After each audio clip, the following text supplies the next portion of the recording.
আপনি সিগারেট খান, তাই তো? তো সিগারেটে কত অতিরিক্ত খরচ পড়ছে জানেন কি? এই যে জিএসটি চাপিয়ে দিচ্ছে সরকার, আবার তা আপনার জন্য কত পড়ছে আর কত টাকা লস করছেন কোনোদিন কি ভেবেছেন? এক প্যাকেট সিগারেটে আপনার জিএসটি বৃদ্ধির কারণে কত টাকা বৃদ্ধি পাচ্ছে। যে যেরকম ব্র্যান্ড খান আপনি হিসাব করুন।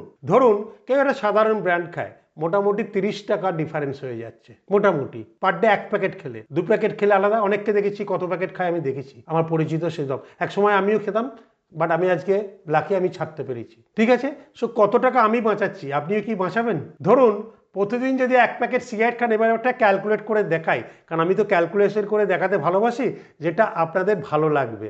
দেখুন, সো আমি সবসময় ভালোবাসি যে একটা এক্সেলে দেখাতে, তাই তো? তো এক্সেলটা হচ্ছে ডেলি আপনি এক প্যাকেট বা দু প্যাকেট সিগারেট খান, যে যেরকম খান আপনি লিখুন। যদি এক প্যাকেট খান, ওয়ান প্যাকেট কত টাকা সেভ, আমি মিনিমাম 30, তাহলে মাসের 30 দিন কত হয়, 30 × 30, তাই তো? তাহলে পার মান্থ কত সেভ হচ্ছে, 900 টাকা। আমি এই 900 টাকাকে এসআইপি ক্যালকুলেটে ফেলে দিই, তাহলে আমি কত পাবো? আর এই টাকাটা বাঁচিয়ে যদি আমি মিউচুয়াল ফান্ডে এসআইপি করি, তাহলে আমার কত টাকা হবে? মিউচুয়াল ফান্ড এসআইপি 900 টাকা করে কত বছর বয়স থেকে খাচ্ছি, ধরে নিচ্ছি 25 বছর বা 23 বছর, ধরেছি 25 বছর। মিউচুয়াল ফান্ডে অ্যাভারেজ রিটার্ন, কোনো বছর বেশি কোনো বছর কম, যে কোনো ইনভেস্টে আপনি তো নষ্টই করে দিচ্ছেন পয়সাটা সিগারেট খেয়ে।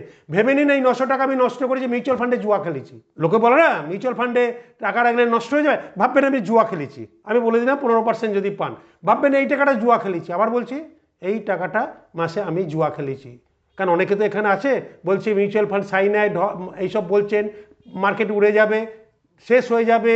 আমি ভাববেন সিগারেট খেয়ে উড়িয়ে দিয়েছি, আর না খেয়ে এই টাকাটা 900 টাকা মিউচুয়াল ফান্ডে এসআইপি করেছেন। আপনি কত বছর সিগারেট খান? আমি রিটায়ারমেন্ট পর্যন্তই বলছি, তাহলে 35 বছর। আমি রিটায়ারমেন্টে কত টাকা আপনি পেতেন দেখে নিন, 1,32,09,000 টাকা আপনার টাকা, 900 টাকা করে মাসে দিয়েছেন। তাহলে কার রিটায়ারমেন্ট কর্পাস আরো স্ট্রং হলো, আমার না আপনার? ভেবে বলবেন। সো এই 1 কোটি টাকায় আপনার একটা স্বাধীন বা মানে রিটায়ারমেন্ট ফান্ড তৈরি হতো, পরিবারের জন্য আরও বেশি আপনি টাকার করতে পারতেন, একটা ফ্ল্যাট কিনতে পারতেন। সো সিগারেট শুধু শরীর নয়, আপনার ভবিষ্যৎকেও পোড়ায়।